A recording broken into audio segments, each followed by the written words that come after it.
Ocho, mana durtitchilikni. Botudan manglamayken-da, yana kechikmenken, abirmenken nima tamam. Atayman hangaran. Shu azroq vaqtingizni yeb qo'ydigan bo'ldim. Sizdan so'raydigan bir dunyoviy savoldan birisi bor-da. Ya sen almasangmi, men qistonchilik oladi, mening vaqtim yo'q-da, men tarham ekanlar. Qo'yim savolda bu.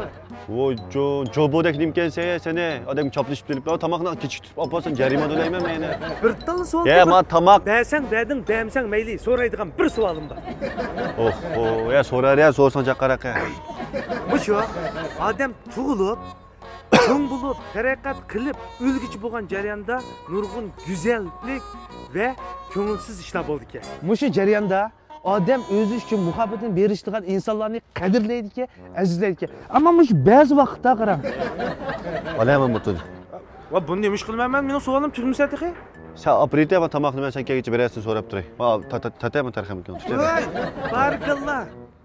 Voy yaxshi amal kelma bu. Atdingiz mishat birsimi savolim javob beramigan? Hop. Ya, qariyoq, men savolingni oxiri nima deb so'rayman? Agar birisi ko'z oldingni, qo'l oldidagi tomoqingni bulab qolsan qanday qilsa? Ya, bu savoling odam mahmaq qildingmi? Tezga juma menga. Hey, yaxshimisiz? Agarda sizning tomoqingizda ko'z oldingizda birisi bulab ketsa, siz... Ya, qariyoq!